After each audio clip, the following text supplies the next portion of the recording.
So, hi everybody. Thanks for joining us today, and welcome to the presentation. This is a five-part series that'll be held on the third Wednesday of each month going forward. So we're excited about it, and we'll hopefully you'll be able to attend. And if not, and you need the recording, you could always reach out, and we definitely can get the recording to you. But if you are interested in coming to each of them, just send me an email to the makingadifference@paro.ca because it is a new link for each week. Anyways, so welcome. And just going to say, if you could just keep yourselves on mute as the presentation's going on, and then feel free, you can unmute yourself, ask any questions, or if you want to use a text chat, you can do that as well. And one quick thing I wanted to mention that March 5th, we are having our International Women's Day event, and it is in person in Huntsville, or it's also online. So please check out our website, and you could get some more information on there, what's happening. We do have trade show tables as well there. So would love to have you there. And without any further ado, I would like to welcome Stephanie Desrosiers.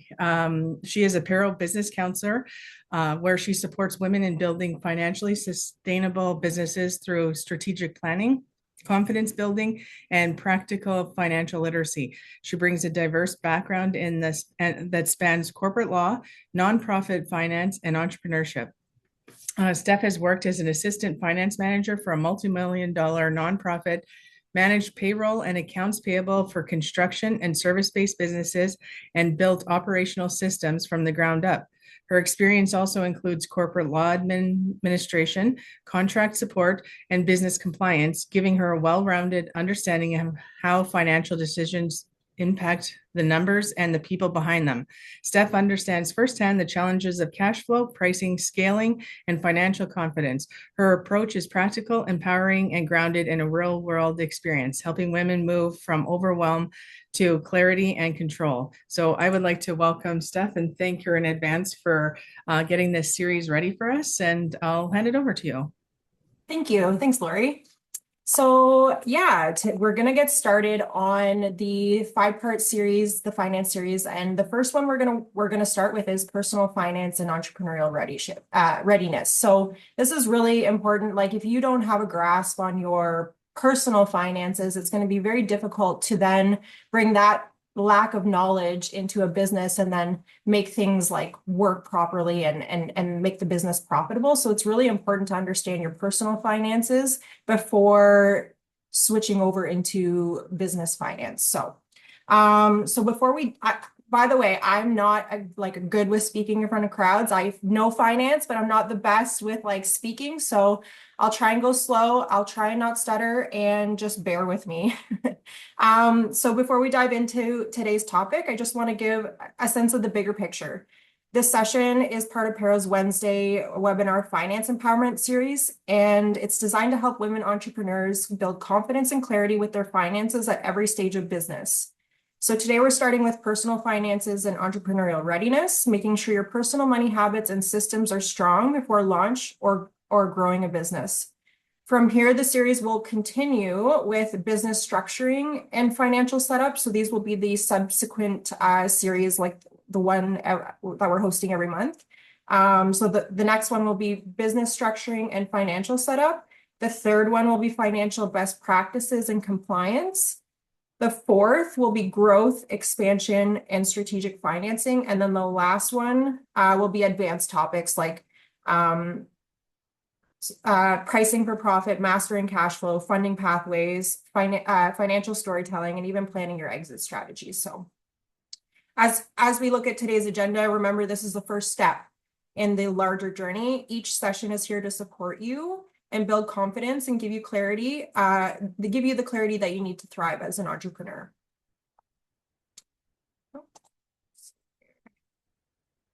Okay, so this is kind of the agenda that we have for today. Yeah, as you can see, it's designed to walk us step by step through the essentials of financial readiness. So each topic builds on the last, from personal budgeting and emergency funds to credit scores, transitioning into business income, and developing a strong money mindset. At PARO, we know that financial literacy is one of the biggest confidence builders for women entrepreneurs. That's why we provide practical tools, workshops, and one-on-one advising to help women understand everything from CRA requirements and choosing the right business structure to everyday good business practices. Our goal is to make sure that you feel prepared, supported, and empowered as you move forward in your entrepreneurial journey. So this is just a little bit about me. So I'm Steph, like Lori mentioned, I'm a business counselor with PARO, and my background is in finance, and I'm not an accountant, but like Lori said, I was assistant finance manager for a nonprofit. That gave me a solid foundation in managing budgets, systems, and financial operations. I also have deep experience in business startups. I've helped entrepreneurs navigate everything from registrations and structuring to the nitty-gritty admin work that gets businesses off the ground. And before joining PARO, I worked as a corporate law clerk, so I've spent years advising on business structures like corporations, sole proprietorships, and LLPs, which are limited liability partnerships. And I know how important it is to get those decisions right from the start. Outside of work, I'm a single mom of 2 boys. I bring that lived experience into everything I do. I understand the balancing act, the drive to build something meaningful while managing life's responsibilities. I also love interior design and finding and find conversations around personal growth really energizing. That kind of sparks new ideas and helps us grow into people and professionals. So when I talk about financial readiness and entrepreneurship, I'm bringing both professional expertise and real life perspective. My goal is to make these topics approachable, practical, and empowering for you. So before we get started and dive into the nitty-gritty stuff of today's session, does anybody have any questions for me just to start?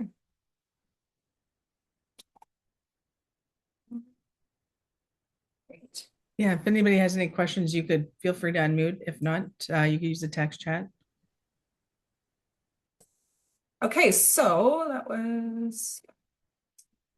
whether you're just starting to think about launching a business or you're already in your entrepreneurial journey, this session is all about building financial confidence and clarity. So let's start by talking about why financial readiness matters. When your personal finances are strong, you're better equipped to make smart business decisions, handle unexpected challenges, and grow sustainably. It's not just about numbers, it's about peace of mind and freedom to focus on your goals. So next, I'll walk you through what you'll learn today. We'll cover budget, debt management, credit scores, transitioning from employment to business income, and money mindset. You'll leave with practical tools and a clearer sense of what financial readiness looks like for you.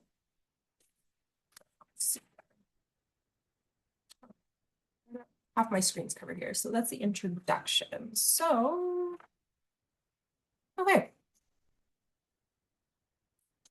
Now let's talk about personal finance. So this is the foundation of everything. When you're preparing to launch or grow a business, your personal finances play a huge role. If you don't have clarity of your own money, it's much harder to manage business cash flow, make smart investments, or weather the ups and downs of entrepreneurship, because there's always ups and downs. It's never just a straight, line journey. So think of it this way: your personal financial habits are the training ground for your business habits. If you can budget, track expenses, and manage debt in your personal life, you'll be much more confident when those same skills are needed in your business. Does anybody here already work with a personal budget? One.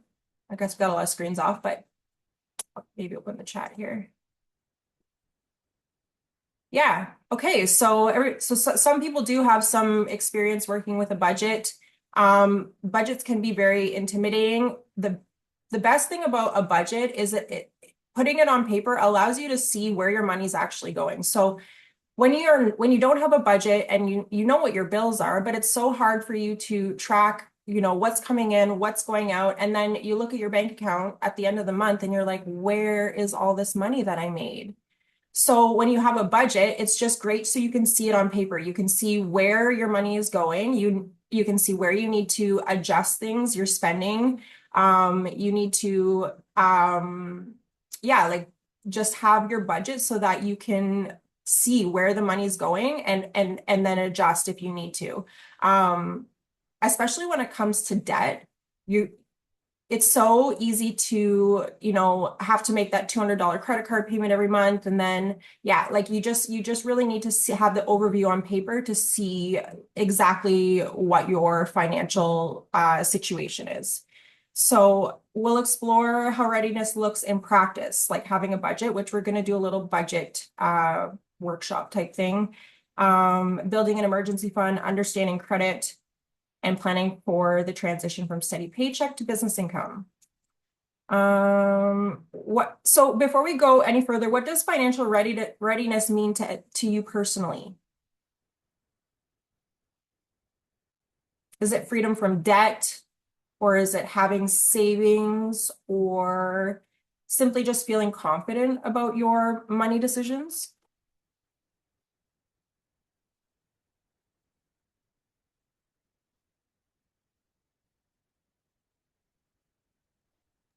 One says free from debt. It's unique to everybody. Like everybody's situation is different. Yeah. Yeah. Savings, savings and free from debt, two of the biggest things that people are striving for and the hardest things to actually accomplish. So when you have a budget, be relaxed. Sorry, I was just going to say, Francois said, be relaxed and think my business is stronger. And Go Forth Institute is a really good spreadsheet for personal and family budgeting as well, Mary Margaret said. Yeah, great. Thanks, Mary Margaret.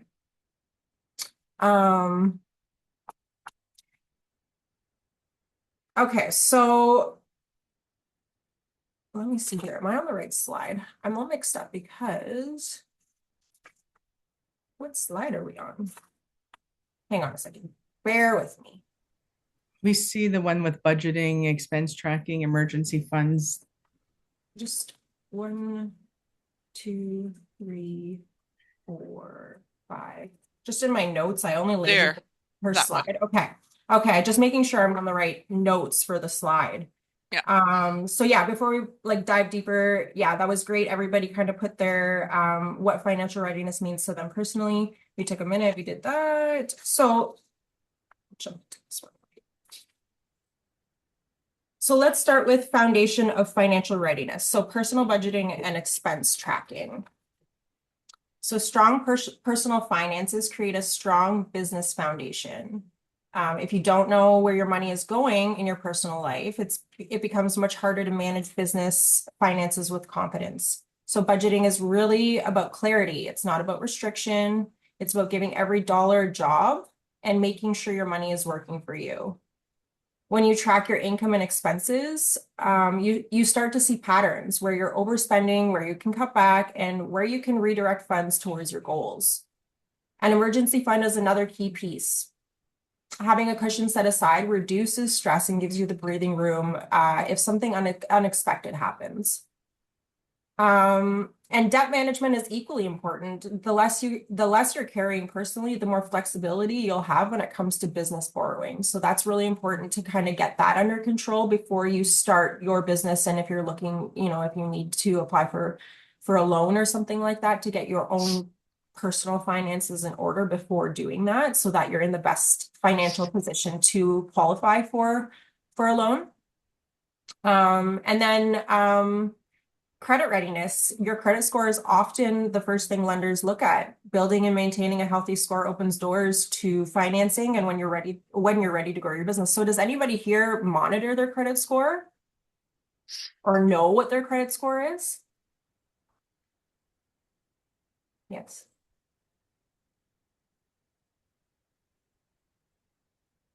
So your credits, so in Canada, there's two credit agencies. One is called Equifax and the other is TransUnion. And these credit agencies, basically, if you miss payments, if you are taken to collections, if you have a bankruptcy or a consumer proposal, those all affect your credit score. And your credit score is what is used to determine whether you qualify for lending or for loans. So your credit score needs to be in a in a good position to qualify for that. And so if your credit score is low right now, I would suggest you maybe take the steps to correct that and get that fixed before starting your business. You don't have to have a perfect credit score when you start your business. It's just really if you are going to be looking for applying for a loan to do anything to get your business up and off the ground, it just will make it much more difficult if your credit score is not where it needs to be. So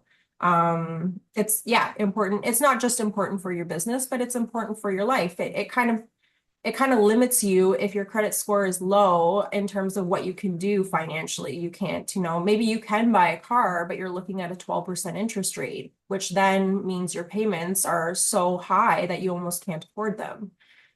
So you just want to make sure that, when you're applying for a loan, you want a low interest rate, you want a good credit score, and you want to make sure that that loan amount actually fits in your budget realistically, where you're not leaving yourself short for money at the end of every month. So just your credit score is very important. Francois was just asking how long it takes to bring back your credit score at an acceptable level. It depends how bad it is. So, like for example, if your credit score is around, like, let's say 630, which is, I think it's still considered fair, but it does still limit you in terms of what you can access for loans. So I would say it'd take about 3 years to bring it up to the 730 range, which is like the considered excellent. And then when you're in the excellent range, then you qualify for lower interest rates. You qualify for just more lending opportunities altogether. And then they look at your debt to income ratio as well. Does anybody really understand debt to income ratio?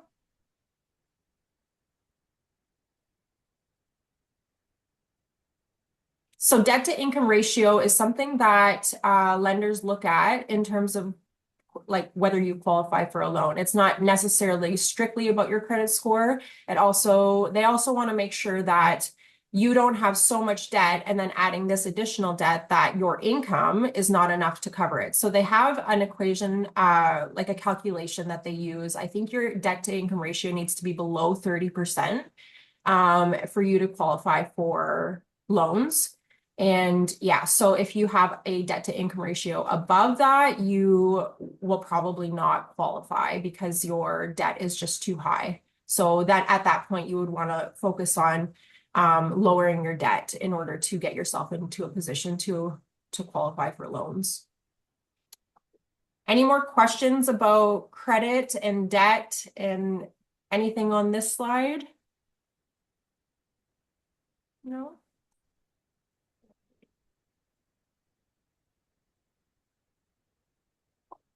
Can you hear me? Yeah. Can you hear me, Mary Margaret, or anything right now? No. Can everybody hear us okay? Yes, we can. Yeah, Oh. okay, great. Thank you. Okay. Just Mary Margaret's that's strange. Okay, well, we'll keep going. Maybe. So emergency funds and debt management. Okay. So another key part of financial readiness is having an emergency fund and managing debt wisely. An emergency fund is really about peace of mind. Life happens, things happen, unexpected expenses, changes in income, or even opportunities that require quick cash. Maybe you have to replace your furnace and you just don't have that money available to you. So having a cushion set aside means you can handle those surprises without derailing your business plan. And really, if you're really seriously considering starting your business, this is just another one of those things that you would want to have that would make not required, but that would make things easier for you to manage and know where you sit financially, so that you're not basically dipping into money that you had anticipated using to start up your business. So debt management is equally important. Knowing exactly what you owe and to whom is the first step. Does everyone here kind of pay attention to their loans and everything, like who they owe to? And yeah, okay, perfect. That's good. Awesome. Yeah, really important. I know that finances can be so intimidating in the sense that sometimes you'd rather just not look or rather not know or think about it, but not thinking about it and not looking and not having the budget is what sets you up for failure. So you definitely want to make sure that you know who you owe money to, where you sit with those loans, and basically just it's all part of the planning process of for entrepreneurship. So think of it this way: savings acts as your shield, and debt reduction is your path to freedom. Together, they give you stability today and resilience for tomorrow. So when we talk about entrepreneurial readiness, it's not just about having a great idea. It's about making your personal finances as strong as possible to support that idea. Emergency funds and smart debt management are what allow you to take risks confidently. Is everybody here confident in taking risks? Are comfortable? Yeah. Yeah. No, okay. So Donna, what do you think what do you feel would make you feel more comfortable taking risks? Sorry to call you out like that, Donna, but I want to make this interactive. It's okay. Can you hear me? Yep. Yeah, I guess if the probability of the payoff or the positive outcome outweighs the probability of a negative outcome. How do you determine that? Well, some of it is black and white figures, but some of it, I guess, will have to be intelligent, assessments and qualitative things, right? Based Mhm. on the research and stuff. For sure. I just found myself too aggressive in the past, like with my personal investments and stuff. So I've been burned a few times. So I at this point in my life, and I'm not getting any younger, I don't want to risk, you know, the older I get, the less I want to risk a nest egg when I'm not like 20 or 30, right? For sure. Absolutely. And if we're talking about investments and things like that, yeah, there is risk. There is levels of risk in terms of investing. So there is some safer type investment options for that too, Donna. But then if we transfer this over to entrepreneurial readiness, are you somebody that is considering starting a business, Donna? Yeah, but I'm doing it like like a digital low capital, no storefront kind of business. But I'm looking to this with and thinking of my son as well. But I don't really. I guess maybe it's just an educational thing about how it works when you need to fund your business because the interest rates seem high, and I'm almost like, okay, do I go with a business lender or do I just tap my home equity line of credit? Things like that where you're like, if you do need outside funding, I'd rather bootstrap myself. But if I needed outside funding, I don't have the education of which avenue to tap, whether it's Yeah. my home equity because I have, or like credit line on the home that the bank generously pushes you, or do I go with a like a business lender, things like that, right? Yep. And that's great. I'm glad that you said that too, Donna, about, what you're doing with your business. It's really smart when you start out, if you can, depending on what your business is, to keep your overhead as low as possible. And then try to, if you can, like I said, sometimes the business idea requires money up front to get going. But for you, Donna, like it just makes sense that your overhead stays low. You're able to take a little bit of risk to see if this business is viable without investing or spending money to get there, until you know for sure.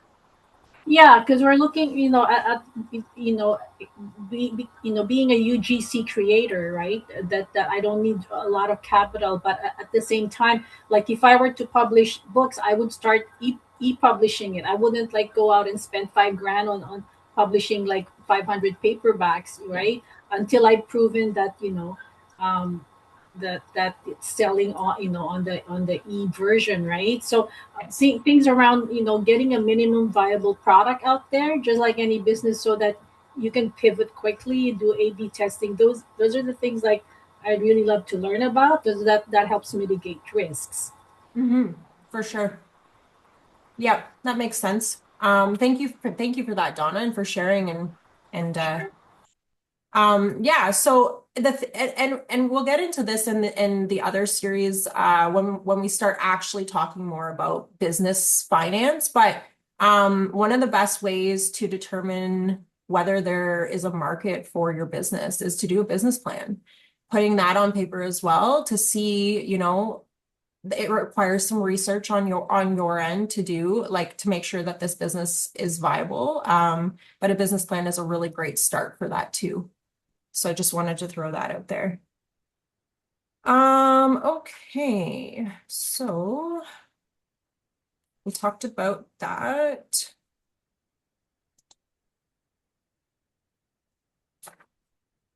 Okay, so now we're going to talk about credit scores and borrowing readiness. So two areas that can make a big difference when you're preparing to grow a business.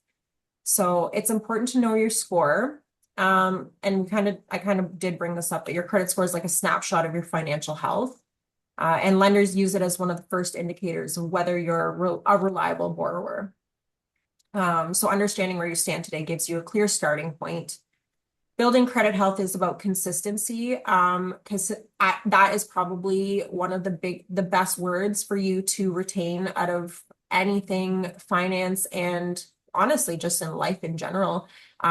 You really can't get anywhere without consistency. So you're not going to have your finances all in the best shape possible, tomorrow. It's going to take time. It's going to take consistency of, staying on top of your budget and making sure that you are allocating your emergency funds and paying down your debt. And, all of these things, as you stay consistent, do get better. And consistency is honestly the key to life in everything. You have to stay disciplined and consistent. So borrowing readiness goes beyond the score, though. It's about being prepared with the document lenders will ask for.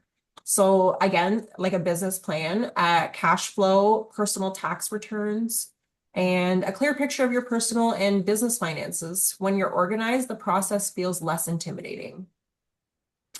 Strong credit and borrowing readiness together mean access to more funding options, better interest rates, and ultimately more confidence when you're applying. It's not just about getting approved. It's about feeling prepared and empowered to take that next step. So think of your credit score as your key and borrowing readiness as the door it unlocks. Together, they give you the confidence to move forward with your business plan.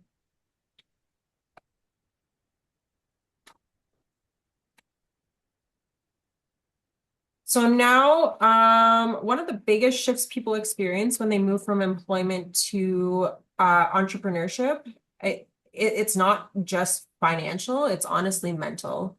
It's a complete mindset shift from employee to entrepreneur. You are, now the one responsible for making the money, paying yourself, and however that looks. We'll talk more about that in the other series.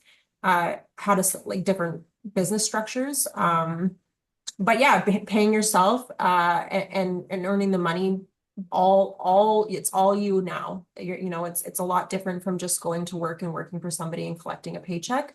There's so much more that goes into entrepreneurship. And so if you don't have the mindset yet, I would really encourage you to work with a PARO, business counselor, a BGA, to get you ready for that. That is something that we do, is we work with our clients on their mindset to make sure that they feel confident in these business steps that they're taking. So when you're employed, your income is predictable. You know exactly what's coming in, when it's coming, and someone else is handling the deductions, the taxes, the benefits, all of it. You just receive the paycheck and build your life around that number. But when you transition into business income, everything changes. Your income becomes something you create, not something you're handed. It can fluctuate. Some months feel amazing and others feel a little lean, and that's completely normal. But that all ties back into your emergency fund and your budgeting. That's one of the most important reasons to do that, and start in your personal life, transition it into your business practices, because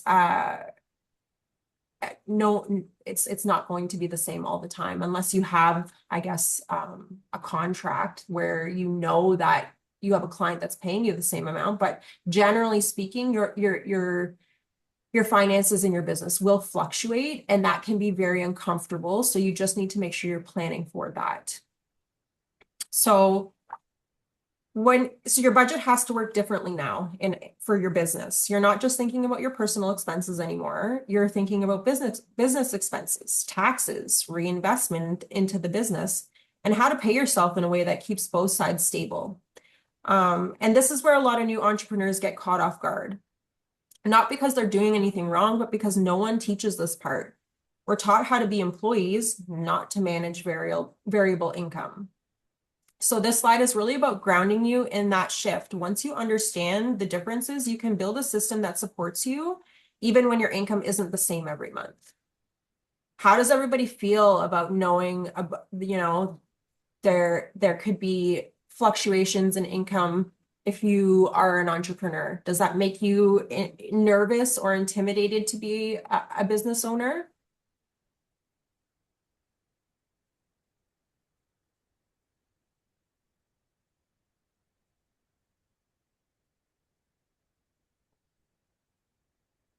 Everyone can hear me, right? Oh, okay. Yeah, I can hear you. Yeah. Oh, there's a couple of right here. I'm in the process of getting used to it. No, because it's part of business.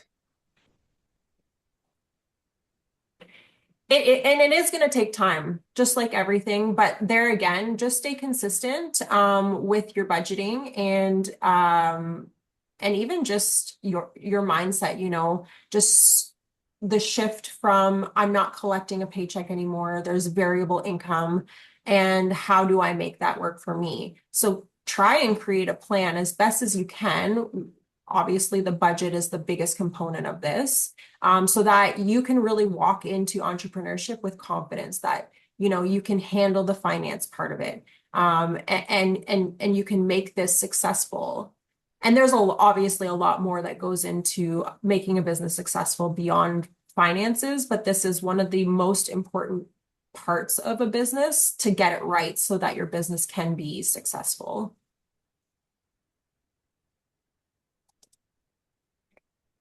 So, money mindset. Because this is the part people often skip, and it's actually the foundation of financial independence. Your mindset is the filter through which you make every financial decision. If you believe money is stressful or scarce or hard to manage, your behaviors will reflect that. It's kind of, I don't know if anybody here is spiritual, but it's like, so as within, so without. Whatever you believe is what you attract. So if you feel like there's never enough money, you're always, struggling, and you hold that mindset as what this is just what it is for you, the belief is that you will attract more of that. So you want to get your mindset right so that you are not living in scarcity when it comes to finances.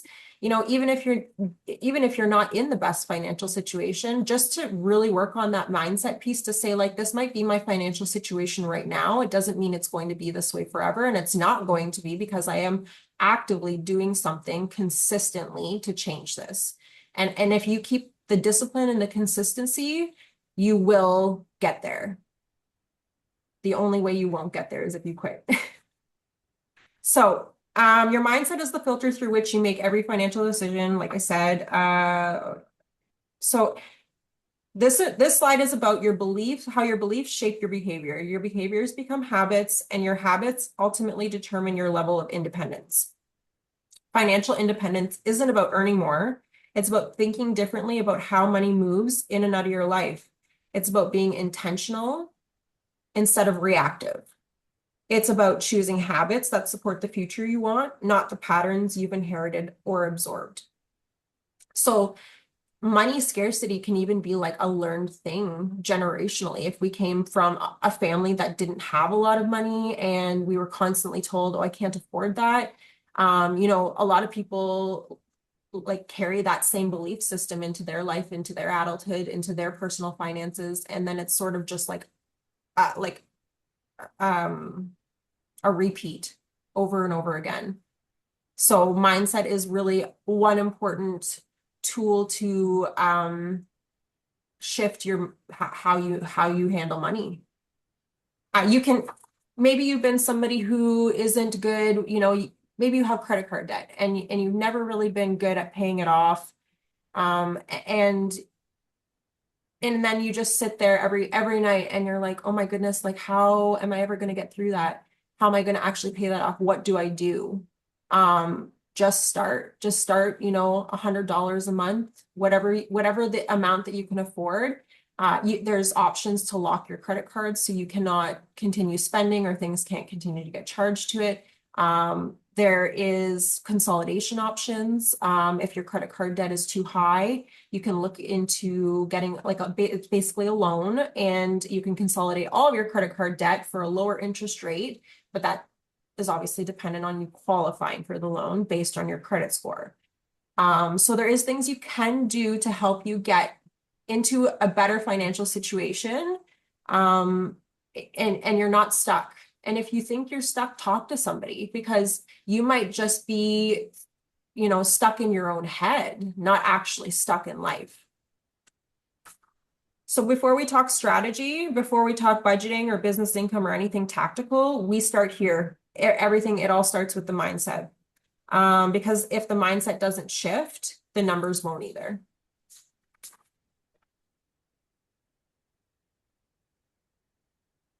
Okay, we're gonna do a little bit of a budget activity. So our job as a group is to look at the budget, which is going to be on the next slide, and we're going to figure out what's going on, what's missing, what's unrealistic, what needs to be adjusted. And then once we've cleaned it up, we'll decide what the person's budget should prioritize. Okay. All right, so we've got this budget here. Everybody can see that, eh? So this is Alex. She's a single mom, and she has her budget here for the month. And as we can see, she's got obviously most of her expenses in here. So first things first, what stands out about this budget?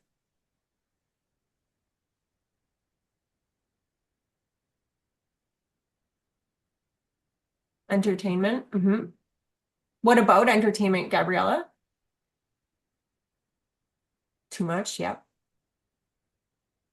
Property tax, miscellaneous expenses. Yep, it's not in there. No money for savings, yeah.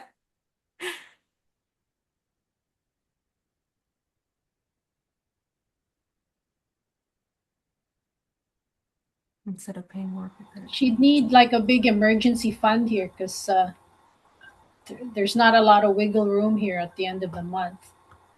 No. And I mean, are these numbers realistic? Do you feel like all of these amounts in this budget are realistic?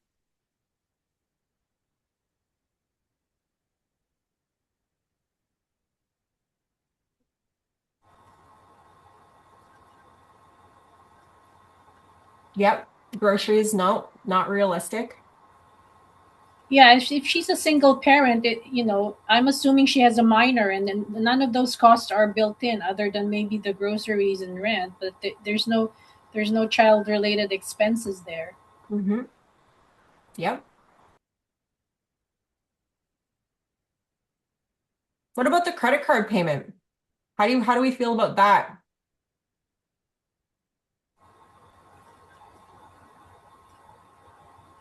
Yeah, she should include the interest expense if she's only paying the minimum.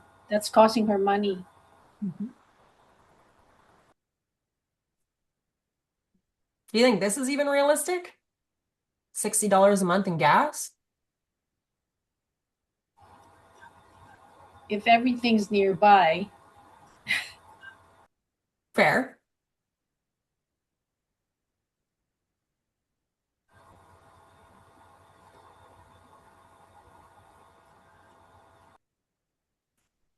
What about, I mean, oh, maybe she uses public transit. That could be. She could. But she does have a car payment here.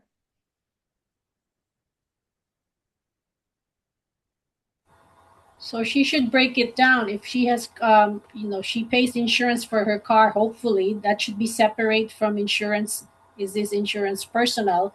If not, she should have personal insurance if she has a dependent, and these should be broken down more. Insurance. Absolutely. Yep. Yeah, huge car payment. Yeah, it is a very high car payment.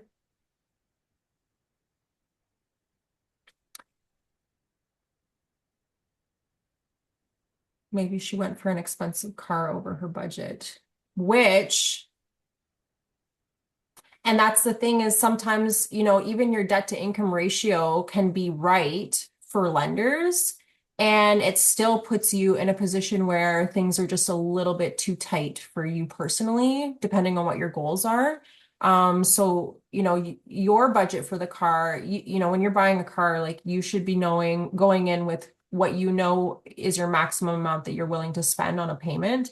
And if you're left with $200, I don't know, let's say if you're left with $100 at the end of the month, like, yes, that's great, but there's no emergency fund in here anywhere. So is $100 really going to be enough to cover any miscellaneous expenses that come up if her car payment is so high? Like, it just doesn't really make sense.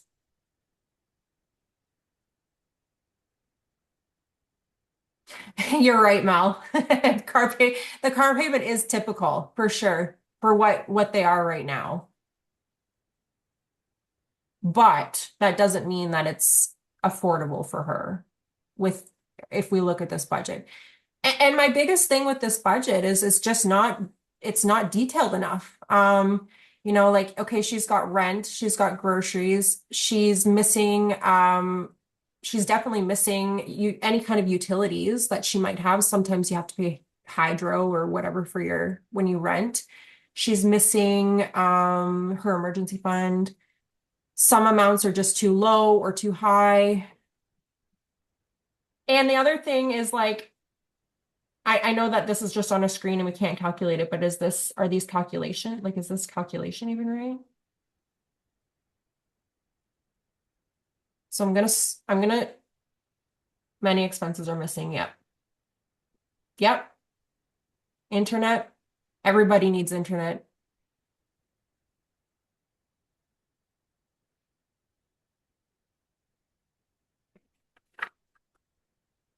Okay, are we ready to reveal?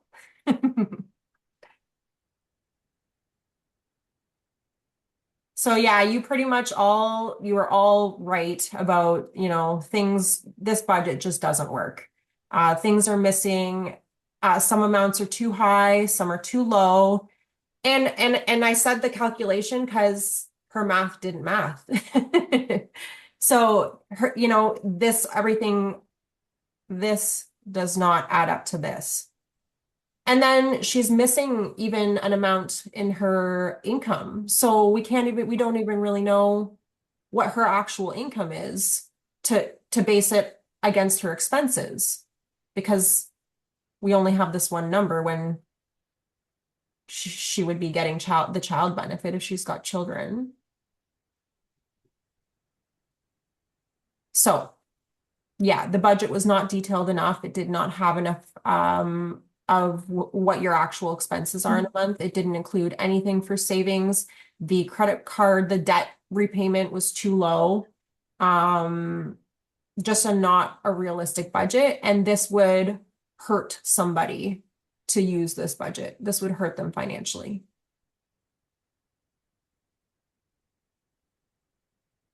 She's a single parent though. So yeah, sorry, I put it up here. Yeah, she's a single mom, but yeah, her income and her expenses don't work. Okay. Anything else that anybody like can think of that should be in this budget or should be in a budget period that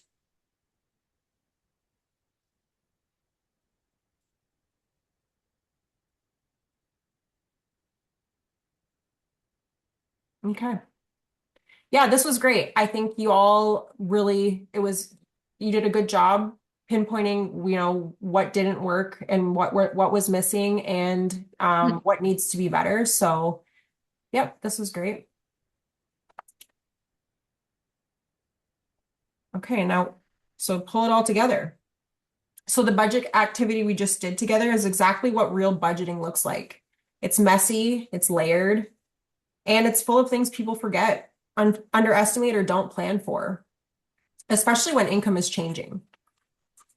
So the goal isn't to build a perfect budget. The goal is to build a budget that reflects reality and gives you the power to adjust things as they shift. So here are the big takeaways. First, know your numbers. Even if they fluctuate, even if they're not ideal, clarity is power. Second, expect fluctuation.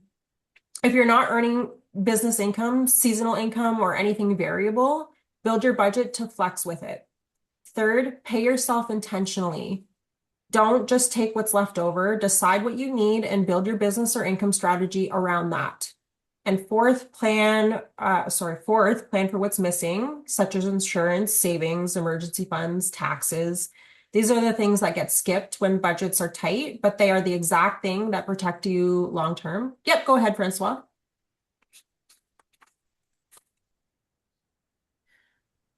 I wanted you to finish, but I think there is something that you can add is to put some money on your saving and emergency fund from the beginning of the month. Yep. Because all the time, if we have a lot of money, we're going to spend it. And me, I do this for decades. I put money every month. I am in a difficult situation or not, the money go to my saving and my emergency fund. And I think it was a very good advice. Mm-hmm. Yeah. Yeah. Yeah, that makes a lot of sense, actually, Francois.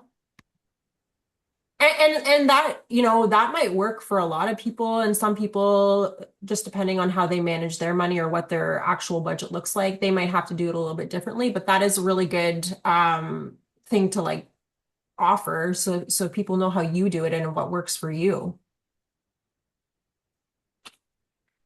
And then the last thing is just adjust as you grow. Your budget should evolve with you. Sorry.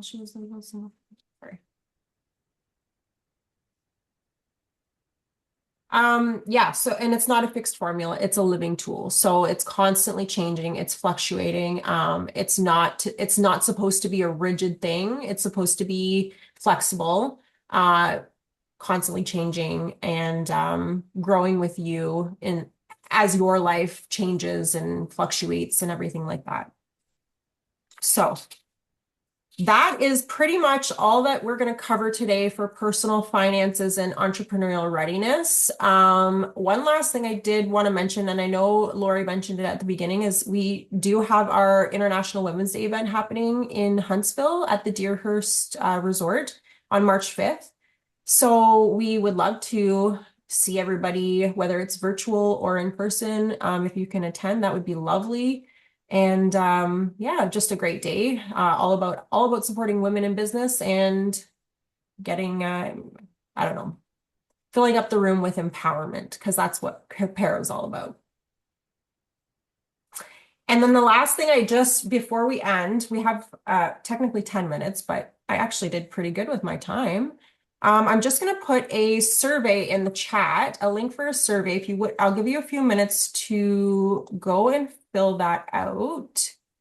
And yeah, if you could do that, that helps us to understand if our programming and our webinars are beneficial to women, and so that we can continue to offer the right programs to you. So let me just stop share. I'm just going to stick it in the chat, and I'll give you some time to go and complete that.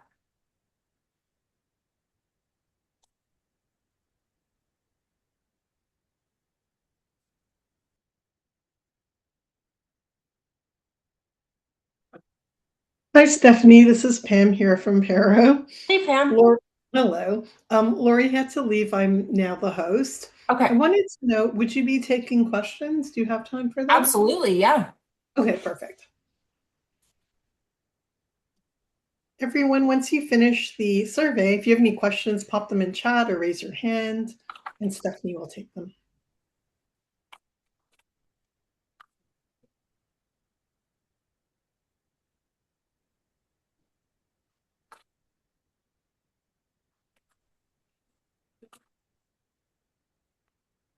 Too long. I'm not answering this. That's too long.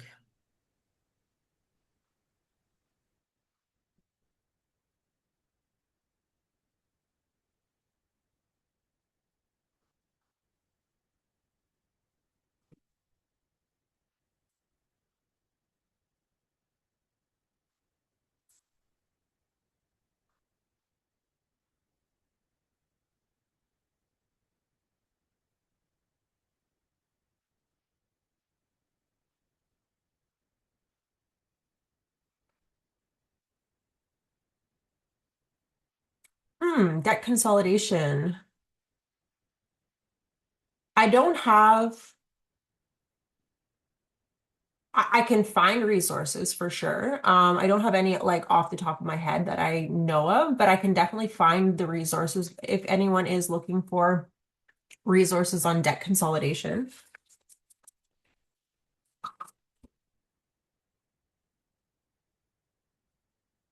There are specific people,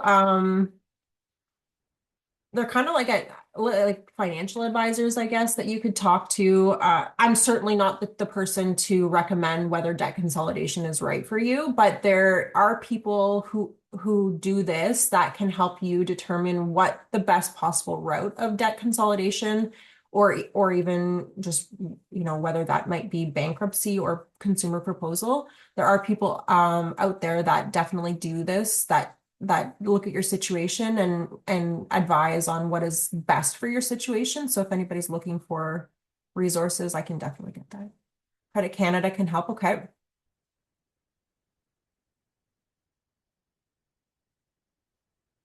Build a relationship with somebody at your local bank. Not a bad idea. It's just always like nice when you go into the bank and you're dealing with your business stuff to have that kind of professional rapport with somebody. You generally are, I guess it depends on where you're located and how that bank works, but where I'm located, anytime that the business that I was part of I like had an appointment, we always met with the same person. So it was like that person handled our business. So it's good because they know your file, they know your financial situation, they know what your goals are with your business. And yeah, it's not a bad idea to definitely make those relationships. Yeah. Oh, I'm glad, Alexia. Thank you.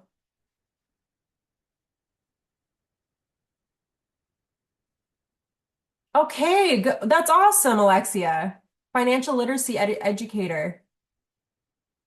Yes, thanks so much for the info, Steph. I'm super familiar with everything financial literacy, but I've been a 9 to 5 year all of my life. So the big issue, the big challenge for me, the biggest challenge is getting used to that full-time entrepreneurship life where now budgeting is completely different. I don't know where the money is coming. So this is specifically that part I'm trying to get used to now. Yep. And the other series would be great for you to be a part of too, Alexia, because we'll dive more into that as we continue on with the series. So yeah, but it's great that you were on here and you have this background. And yeah, I think have we met before? Have we been on a Zoom before?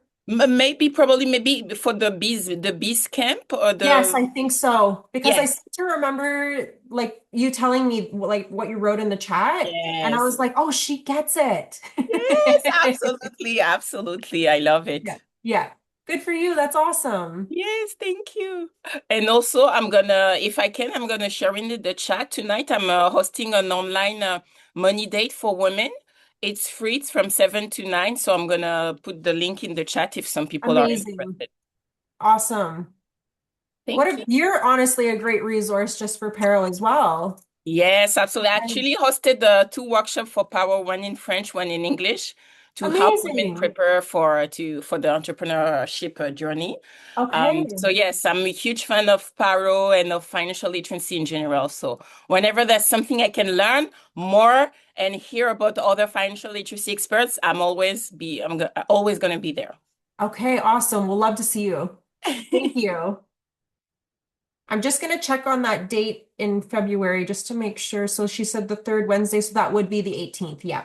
18th of February will be series 2 of financial empowerment. And that one is we get into business structuring and financial setup, where we'll talk about CRA requirements, choosing between incorporation, sole proprietorship, or limited liability partnerships, and why legal advice is so important when setting up parent companies. So that's what the next series will be on.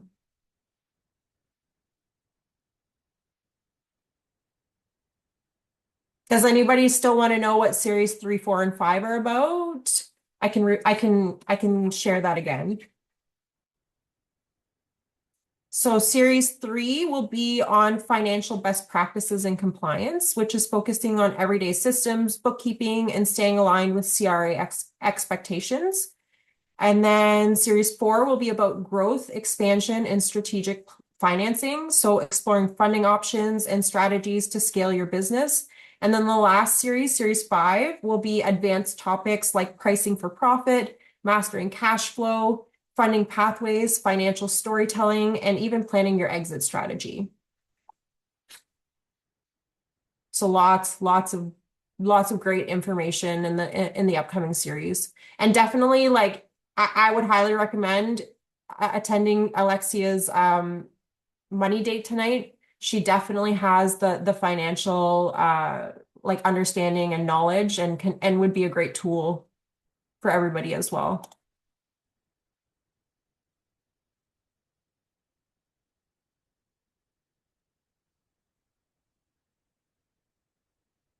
Okay, so everybody got a chance to complete the survey then? Awesome. Okay. Well, thank you so much, everybody, for attending series 1 on our financial empowerment series. We definitely want to make this as best as we can for women who are considering starting a business or already in business. So we just want to make sure that women feel financially empowered, and PARO is dedicated to providing the tools to get you there. Stephanie, thank you so very much for doing this. Everyone learned a lot, and we're looking forward to the next sessions as well. Me too. Thanks, everyone. Have a great rest of your day. Thank you.